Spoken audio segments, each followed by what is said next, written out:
Okay, we got some updates here. So we got the War Thunder roadmap for spring to summer 2024. It's been released 30th of January, that's today. So, hey everyone, we finished processing your feedback, blah, blah, blah, blah, blah. Let's take a look. An aircraft fuel slider within existing constraints. Great idea. Solving the issue with duplicated stock air-to-air missiles in the weapons selector. Sure.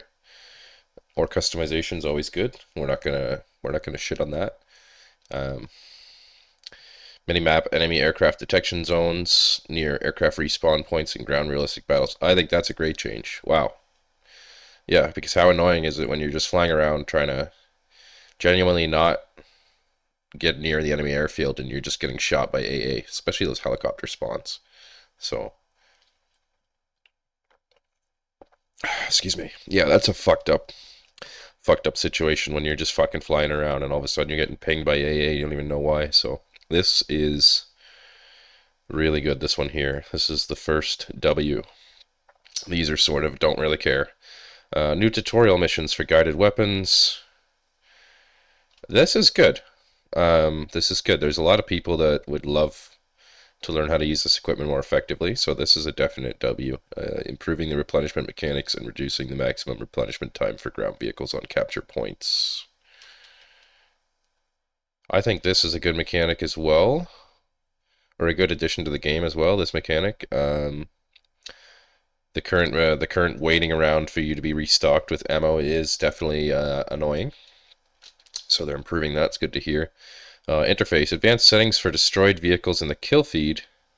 Enabling and disabling the kill feed. Displaying nicknames, squadron names, and weapon types. So they're going to give you a little more customization with your kill cam. If you even want a kill cam. Some people don't want one. They just want to get back into the battle. Personally, I like the kill cams because it shows me where the enemy might be hiding if he has a particular spot of interest. It's good to see that in the kill cam. So I might want to use it next time if I like a spot. Anyway, social features. Integration of the Steam friends list into the game client. That's a great addition. Wish list functionality in game and the ability to gift friends through the wish list. Yeah, it's not surprising they want to find out more ways to make money. They are a company. Companies need to make money. So that's the first major update of 2024, which is currently in progress. So I imagine this would be spring, this is summer, and this is somewhere in the middle. But that's good news, most of the part. I think the biggest win here is, for me, is the minimap enemy aircraft detection zone near aircraft spawn points in ground realistic battles. It'd be great to see where the AA will start shooting me and so on and so forth. If I am reading that correctly, I might actually be misinterpreting that. That might be minimap enemy aircraft detection zones. So what's that saying is if someone is spawn camping your aircraft respawn point, you'll be able to see them on the map now, the same way you can see them in the tank. That's even more interesting, and that's still a W. I still think that's my favorite one. So let's have a look at the second major update of 2024. So the possibility of using flares and chafe separately, don't really care. Separate battle ratings for different modes. Whoa. For example, different battle ratings for some ground attack aircraft in air realistic battles and ground realistic battles. This is very interesting. So we all know that vehicles perform differently in ground realistic battles as they do to air realistic battles due to the fact that in ground realistic battles, a lot of people are actually playing their tanks, so on and so forth. Whereas air realistic battles, most people are in planes. In fact, everyone's in planes. And the rest is AI controlled. So now they're going to be adjusting battle ratings not only for arcade and realistic and sim, but also for realistic air and realistic ground. That is going to be very interesting. I'm not sure, to be honest, if I like that or not, because I imagine that would mean a lot of my favorite ground attack aircraft going up in battle rating. I couldn't see how that would lower any of them. So guys might be a little excited about this at first, but honestly, I would just expect your favorite aircraft like the IL-2s, the Stukas, everything else just to go up in battle rating because of the effectiveness of their bombs, so on and so forth. There's a new Air Conquest missions in the Air Arcade game mode. Nobody cares. Additional effects on crews when armor is penetrated. For example, fire in the fighting compartment, concussion of the weapons operators when armor penetrated will be based on player voting results. That's cool. They're going to make more effects. Healing of wounded crew members of ground vehicles will be based on player voting results. That's cool. Crew models by eras, adding character models for modern vehicles. So they're doing a lot of visual updates. That's always good to hear. Economy. Research bonuses for new nations from the previous roadmap. Interesting. Any RP, any research bonuses are welcome. So I'm going to say this is good news because we definitely need a way to earn RP. On a side note, I did a little calculation today. So if I was to purchase 1 year of premium right now without sale prices, it would cost me 14,900 Golden Eagles. The purchase of 10,000 and 5,000 Golden Eagle packs is what I would need to achieve this. That'd be $90 plus $45 plus Canadian taxes, so $150 for a year of premium equals what the fuck? No. That's what I came up with right there. So these prices are halved in the sale, which makes it about $75 a year for premium, which is still a lot of money. So unfortunately, I have to wait till May for those sales to occur again. So I'm sort of in a void here. But yeah, that's an interesting little side note. Back to the roadmap. Ability to place a vehicle into a crew slot from the research tree by dragging and dropping it with the mouse. That's interesting. That will be better, as small as it sounds. The ability to change the order of crew slots. That's also interesting. These are more just kind of like OCD changes or little niche changes, but I'm sure some people will be happy with that. Visual selector for secondary weapons with mouse control and quick access to wanted weapons. This is good. There's a lot of tanks that have multi-weapon functionality, and I'm sure this will improve that. The addition of a timer to the aircraft heads-up display that counts down the time until the fired ammunition hits its target. Oh, that's that will be useful. I'm not sure how, but that will be useful. Addition of a timer. So that will... Yeah, that might help you with targeting a little bit. I'm not sure that's going to help me. It might just be sort of a visual improvement. Anyway, social features. Public squads and mechanics for searching for a squad based on interests of other players in game. This is great. It'd be nice to squad up with some people who have some similar interests, and I'm glad they're improving the social features of the game.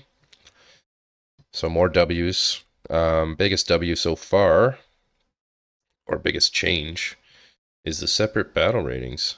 This is going to be very interesting to see how they implement this.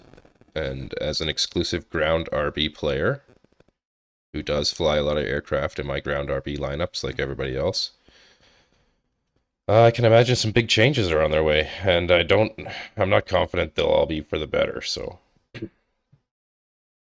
On to the summer of 2024, game mechanics and gameplay. New mechanics for saving aircraft at an exit zone. For aircraft events and ground arcade battles with random rewards, and an instant Silver Lion reward in World War mode. Not sure what they mean by that. Detailed damage model for helicopters. This is going to be a good change because we all know some of the helicopters are basically invincible and their damage models are ridiculous. And they're not modeled independently as of now. A lot of the helicopters share the same damage model, even though obviously in real life their damage models are different. So the ability to control projectile fuse settings in battle. Setting the fuse for fragmentation, high explosive, enabling disabling radio fuses. This will be ammunition and fuses. Actually had that possibility in real life. I'm sure a lot of people will be happy with that change. And they reworked the APHE shells, changing the fragmentation dispersion pattern, retaining the projectile's head-on. Its trajectory after the explosion occurs will be based on player voting results. So they're reworking APHE. Suppose people are either upset that it's too powerful or not powerful enough, and they're going to be changing that, hopefully, for the better. A lot of this will be based on player voting results. I like to see that. It seems they're going to be doing some polls before making changes, which is always good to see. Construction of replenishment zones and trenches on maps by vehicles with limited ammunition for their main gun. Self-propelled. So they're going to be making these new replenishment zones and trenches. I actually think this would be cool. It'd be nice to see some variation in the maps. I think the biggest weakness to this game of date is its maps. A lot of players are under the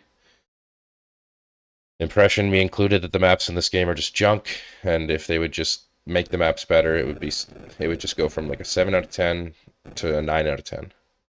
Just immediately from redesigning the maps. I'm not a map designer, so don't ask me how it's done, but I'm sure there's people who have lots of ideas, the community. Interface, a new reticle for modern tanks and improving the display of tank systems in the gunner sight. I like this. I don't use custom reticules, even though I am on PC and I could. I don't really like adding mods to my game for whatever reason. But this is really cool. New reticles, why not? Notification of when a reported player was banned. I don't really think this is necessary. Personally, if I ever have to report a player, like if they really piss me off or they deserve it or whatever, or I feel that they deserve it, there's an extensive reporting system, and I don't really need a confirmation to say that something was done about it.